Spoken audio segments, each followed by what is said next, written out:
Hey, what's up, rock stars? It's Rox, and I'm coming to you today with a review for Real Housewives of Potomac, Season 3, Episode 9. First things first, Happy Memorial Day. I don't know if you're always supposed to say Happy Memorial Day. It's a day of remembrance for those who have died in service, in anybody in the military branch out there. So, this is just a day of respect. I thank all of the military people out there, active and veterans, who sacrifice for us daily. If you guys know someone or have family that died in the military, this day is especially for you guys. What are you guys doing? I'm doing like most of you guys are. We're going to be barbecuing and just spending the day with our family. It's raining here in Atlanta, so I'll tell you. The summers here are a bummer. It's always raining on some sort of holiday.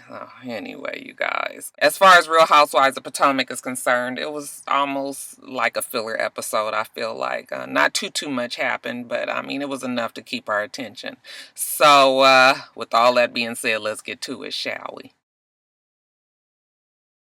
Alright, you guys, so the show started where it ended last week, which was with the fight between Monique and Robin. Remember, it was Monique and Ashley, but Robin kind of jumped in the middle of it. Once they were able to break it up, Karen jumped in the middle of them. Everybody pulled everybody to their respective corners. Monique kind of gets hustled off a little bit, and the rest of them are jumping on Charisse for jumping on Monique's side. Robin is upset about that. She doesn't understand why Charisse did it, but Charisse was like, I'm sorry, but baby, this time you the one that blew that thing up. And I was like, look at me agreeing with Charisse. Even though you guys told me that Monique is the one that told her to come over there and do something. My whole thing is Robin and Giselle were over there clearly laughing and kind of taunting from the side. So, when you mad and you just seeing, motherfuckers out there just making fun of you, you're going to jump on that person too. So I still feel like it was Robin who kind of started that. But Karen has had enough. Now, this was her event, y'all know, and they still cutting up out in the front. Listen, I'm going to leave y'all. Y'all are grown. But this some bullshit. Fuck, if y'all wanted to do all this kind of fighting, why y'all don't throw some shit and then tear it up yourselves? Even the people in the venue were trying to get them to go. I was like, what the fuck is going on in front of they damn building? So everybody kind of gets in their cars and they're about to leave. Charisse is over on the side trying to console Monique. You know what? Don't worry about it. Monique is just upset that she even had to go there. She told Robin that she was not fixing to hit her ass just so that she could sue her and take everything that she got with your broke.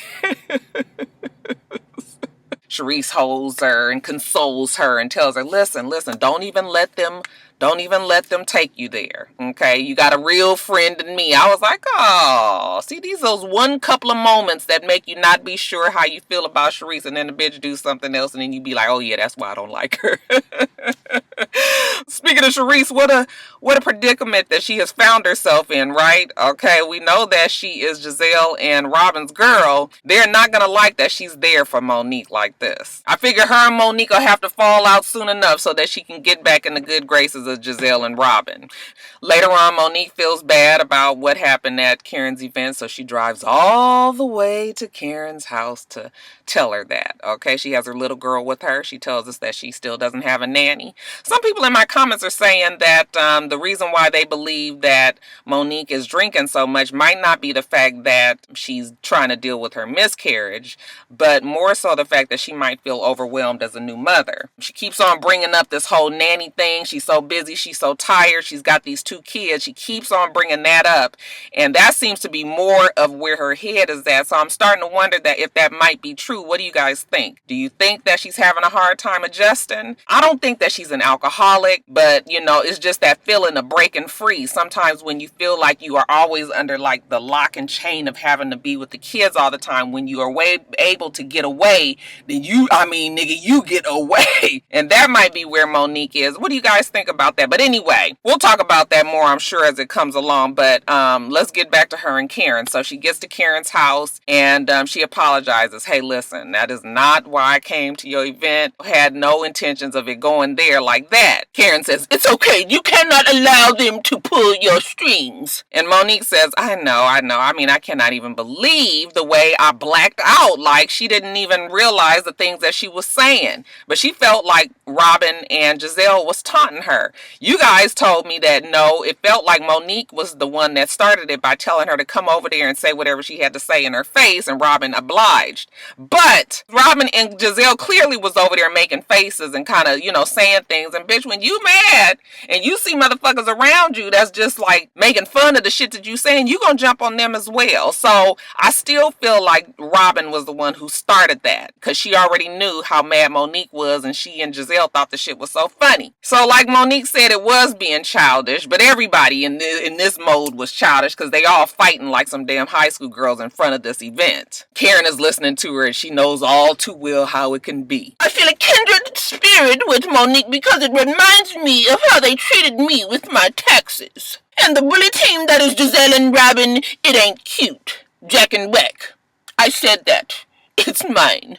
Jack and Whack. So while they're sitting there, Monique is like, enough about that. Another one of the reasons why I wanted to come out here is because I'm working with the Washington Redskins alumni, and, they're trying to get together some supplies to take down to the Hurricane Harvey victims. And she wants to ask the girls to help, but she's not really sure. Well, Karen says, you got me for sure. I will be in. And I'm thinking to myself, you can pretty much rely on the rest of the girls. They usually come together for things like this. If you don't participate, you just really look like a bitch. Okay, so on the day, it's sort of rainy, but look, they already said that they're going to get these supplies together, so they still making it happen. Monique is there. She has her U-Haul trucks there, and one by one, the girls show up. Giselle shows up, gives her supplies, and then she's out, okay? Doesn't spend any time there. She said that, she's not friends with Monique. She's not going to hang out there, talk to her. They not going to have no tea. They not going to laugh and kiki. I'm going to give you this stuff to take down there to Houston, because her mother is also from Houston, so, she kind of feels like she has an obligation as well, and then she's leaving, okay? I don't even think Monique saw that she was there. If she did, she ignored her. Ashley came with her 2 bags from Target. I was like, girl, what you brought in them 2 bags? A couple of, bottles of Phone 9, some sponges, and I guess every little bit counts. And other people are bringing shit as the day goes on. Sharice tells us that she had reached out to her people. If Sharice is not good for anything else, we can't deny that she probably does have quite a bit of contact in the Potomac area. I've even seen pictures of her kids with the Obama kids. So I think her daughter goes or went to the same school as the Obama kids went to. So she might have some connections there. Look, I don't even want to admit it. Karen shows and says she was even there for the heavy lifting. I said, look at Karen with her bodysuit on. But the people show up and show out. They're able to fill up 2 U-Haul trucks. They were like, did Giselle come? At first, Monique said no, but then somebody said, no, she came. I think it was Chris, Candice's fiance. He was like, no, she came because I helped her put her stuff in there. Okay, but she came and she left. So all in all, the day went well, and everybody was happy that they participated. Now, let's try to figure if we can clear out this air between Monique and Ashley. Monique and Ashley decide to go to lunch. Well, they're going to try to iron out their differences. Now, Monique tells us that everybody had warned her, be careful with Ashley. Ashley is messy. She will kind of stab you in the back, but she still seems like she kind of wants to try to see where Ashley was coming from. So they sit down, it's kind of uncomfortable, not the way that it had been in the past. Don't nobody order no drinks. We gonna be safe, bitch. You ain't gonna tell nobody I was drunk up at this meeting. So they both order tea, cold and hot, and then let's get this show on the road. So Monique was just like, again, I kind of had a problem with the fact that you told everybody that I was an alcoholic, that I had all this to drink. It just was hurtful to me as a friend. I just didn't think that you would spread that type of rumor. And Ashley says, listen, I'm not mad at you. I didn't really try to, I wasn't trying to be messy like that. Ashley kind of shimmies her way out of it, or at least she tries to, or at least she thinks that she is. She says, I was just talking to the girls. We were in the car, and I was just telling Robin about you drinking, but I didn't think that it was going to go there. But you did think it was going to go there, Ashley. Cut it out. She tells her that it wasn't in a gossipy way. It was just in a, oh, we were drinking, and so she tried to, like I said, shimmy her way out of that. Monique is aware, though. The funny thing is neither of them trust each other, okay? Monique is telling us, you know what, bitch, fool me once, shame on you. Fool me twice, shame on me, bitch. We ain't fixing to, I'm not even about to ever give you the opportunity to talk bad about me like that. And as far as Ashley is concerned, Monique is still just mad on the fact that she was drinking, Ashley saw it, and she told it, you got caught. You was just drinking too much. That's it. I don't think that anything was solved at this restaurant, this luncheon date, and something tells me that Monique and Ashley probably are not going to be friends like they used to be. Now we see Giselle, she's going to get her hair done, and Giselle is having a bad day. You know how some days you are just stressed about everything? Okay, life, period. It looked like this is one of those days for Giselle. She's telling her hairstylist that her kids, her businesses, this book that's about to come out, her relationship with Sherman, her mother, all of that is about to drive her plumb crazy. She just worried about everything, stressed out about everything. Her mom is down there in Houston, and like I said, her mom was affected by the hurricane, not really bad, but I guess she had a little bit of damage, and the mom has decided with everything going down there, she wants to move closer to Giselle. I was kind of confused about what she was telling y'all. Y'all know it's always an area in the show where I'm just confused. I thank God y'all here to help me through. I think she was saying that her mom wanted to move to Potomac area, and she was trying to get Giselle to buy a home. Now, was she trying to get Giselle to buy a home for herself? Because is Giselle renting? What's the situation there, y'all? She was saying that her mom was sort of like, buy the place. And Giselle was leery of doing that because she's still not sure what her relationship is going, where it's going with Sherman. So I'm not sure if that meant that she didn't want to buy a place because maybe she thought that her and Sherman were going to do something together. But now that he's tripping and she can't really talk to him and he's not really being open any longer, she's not sure if she should be putting her future on hold for this marriage that might happen to Sherman. She didn't really say it like that, but that's the impression that I was getting. And maybe this place that she's going to be buying, her mom might be moving in there with her, or because I don't think she was talking about buying a house for her mother per se, right? So yeah, that I was listening and I was just like, what is she exactly saying? But anyway, all of this has gotten her really upset. So much so that she has to get up and get herself together. Walks off camera even though the camera follows her down the hallway. She tries to get it back together like, I can't be on camera crying and carrying on like this. When she comes back to the bowl, she's just overwhelmed. She's just crying. Her hairstylist was really trying to give her words of encouragement. You got this, okay? You can't hold it all in all the time. You know what? And sometimes it takes a strong person to cry. Let it out. But he just allows her to cry in the bowl. Like I said, Giselle is having a bad day. Now we see Candice. Candice and her man look like they're out walking on a dock or a pier. Look like they're out on a pier out there, and here she go talking about the boundaries for her mama again. The wedding is a year away, and they're in the midst of planning everything, and she's just got some things that she's worried about. One being that Chris, now we know that Chris has 2 kids, but what we didn't know is Chris actually has 3 kids. He has an older kid, 15-year-old, 15-year-old son, I believe it is, and he doesn't have any contact with him. You guys know how it goes, baby mama, baby daddy drama. I'm assuming he doesn't really get along with the baby mama, and there's been some bad blood there, and so he has not been in touch with the kid in 10 years. And Candice hasn't told her mom. She's worried that her mom will not accept Chris. Well, I'm thinking to myself, is the mom really all that accepting of Chris to begin with? This is just one more piece of the pie. But Candice is just I guess you know how it is when you just dreading having to tell your parents something because you already know what they're going to say.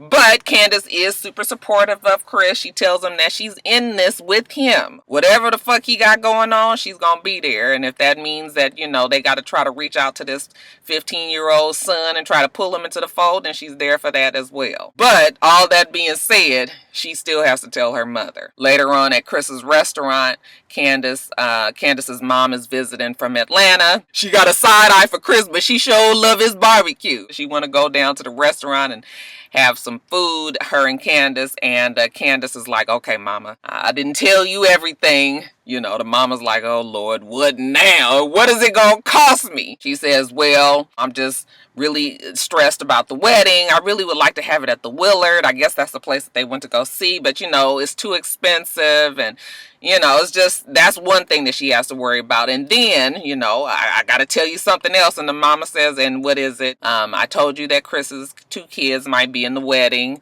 Okay. But I didn't tell you that he has a 3rd kid. Okay. And the mama's just like, and what? Well, he has a 3rd kid. He's 14, 15 years old, and Chris hasn't seen him in 10 years. And to Candice's surprise, the mama was like, oh, is that it? Oh, girl. Well, you know what? Sometimes shit happens. Mama's a witness to that. Her and Candice's father looked like they had some ups and downs, so she knows how these things can go. The mama says, well, I mean, as long as you know you can't push these things under the rug, okay? Everything in the dark comes to the light. And I guess the mom was telling them that they really need to try to make an effort to get in touch with the boy. Candice is shocked. Wow, did not expect her mother to be there for her like this. But the mama was just like, girl, as long as I ain't got to put nothing on it, then it ain't nothing to worry about. Shit. Chris comes and sits down, and he's, you know, like, is the coast clear? Yeah, she already told her mom, and the mom is cool. Chris is like, you know, me and the baby mom don't really get along, and shit went bad about 9 years ago, and ever since then he hasn't talked to the kid. You know, every now and then he'll think about reaching out, you know, showing up at the house because he knows exactly where the kid is. But now it's gotten to the point where he's worried that the kid won't even accept him. Because 14 years old, 15 years old, man, you don't know what you're getting in these teenage kids now. You know, they have been able to form an opinion about you. And if the mama and you didn't have the best relationship, that little boy might have you know, not a super clear picture of who you really are as a person. So I don't know how well that meeting will go, but it sounds like they're going to try to make it happen on this show. I don't know if that's a good idea either. They better play that one a little bit closer to the vest. Candice's mother tells her, well, he might not accept you, okay? And that's something you got to be prepared for, but, you know, we still got to do what you got to do, okay? So Candice's mama was there for him. She was supportive. Everybody was happy. I said, wow, we finally got through one scene positively with the mama. And then lastly, you guys, Robin, she's at home with the kids. Juan gets home. He's brought home dinner, or lunch, I should say. You know, they're all going vegan now. That's what you new niggas love to do. My husband and went vegan. He been doing that for about 7 months now. He mad at me yesterday because I bought some potato salad. I was just like, I just buy it because I didn't think he was going to make it. Then he come telling me I was going to make some vegan potato salad, and why you buy the kind? I can't eat that. I was just like, Lord, every time I turn around, I got to be trying to figure out what he can and can't eat. Child, anyway. Give me the meat. I can't wait for it today, y'all.